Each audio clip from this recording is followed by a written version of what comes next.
everyone. I am Preeti Sharma and I am here as part of TED. So for today I have decided to speak about differences in choices, opinions, lifestyle, the works. Of course, with topics like these, it's often easy to seem slightly hypocritical, but since hypocrisy seems to be a common trait, I'm hoping that can be forgiven. So what is difference?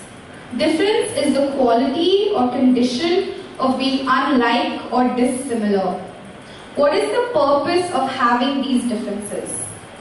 To both provide and receive choices, to show the extent to which humans can express themselves, making the world seem like a masterpiece of collages rather than an accident at the Xerox shop. The purpose of differences, however, is not to insult or undermine anyone.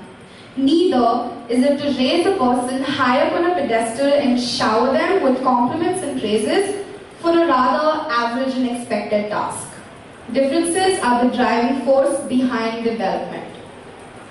The difference between men and women always seems to be under such intense scrutiny. Men and women can both do things the other couldn't even imagine attempting.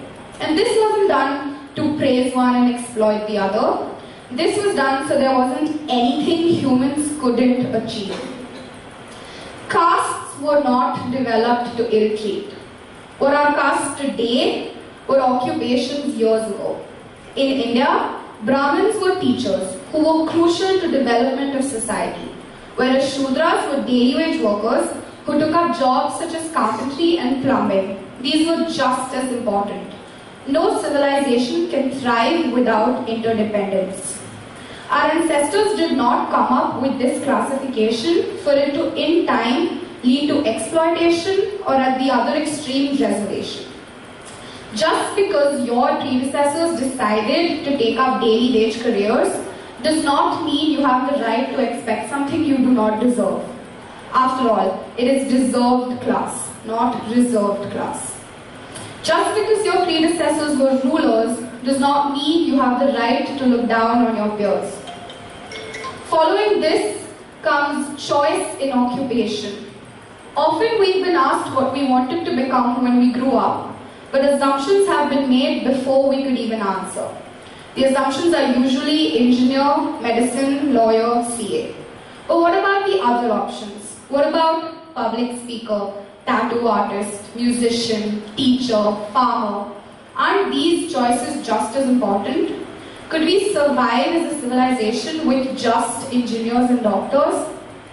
Choice in career is so much more than just breaking a norm. It runs the world, and it starts with choice in personal opinion. However, for some reason, personal opinion is the hardest to deal with. It's like we've been trained to believe that any opinion that goes against ours is wrong. We do not get to look down on someone just because their opinion is different from ours. Difference in opinion is important for constructive conversations that lead to development.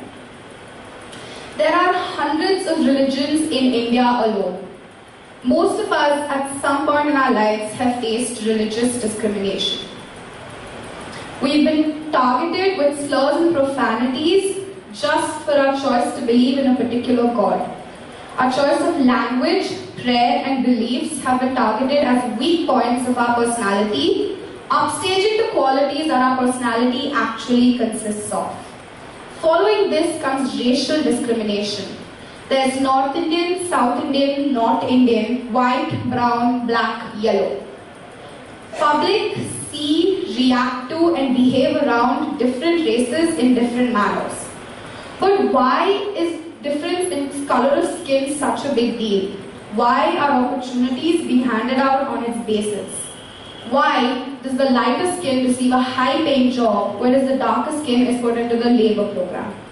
Why does the lighter skin get to rule nations and colonize others, whereas the darker skin is exploited and enslaved?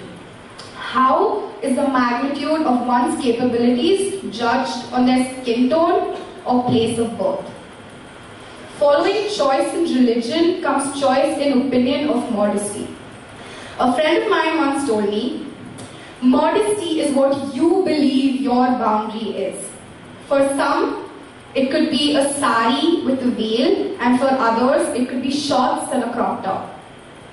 No one but me gets to decide my modesty. No one can tell you your degree of modesty is inappropriate.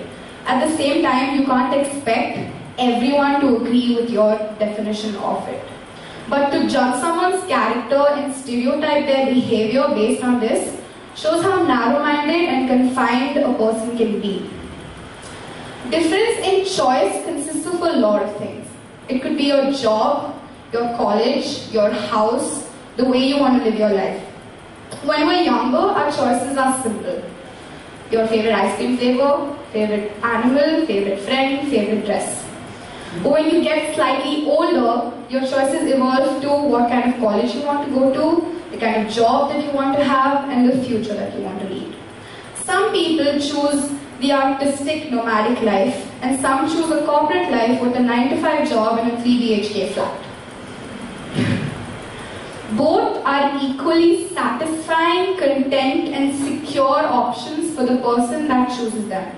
Just because someone has a different path from yours does not mean that they are at any point of time beneath or above you. Difference in occupation, difference in choices is very important. After speaking about interpersonal differences, I think it's important to mention the effect of differences on a national level. Many countries, including ours, follow a bilateral system, where there is a ruling party and an opposition party.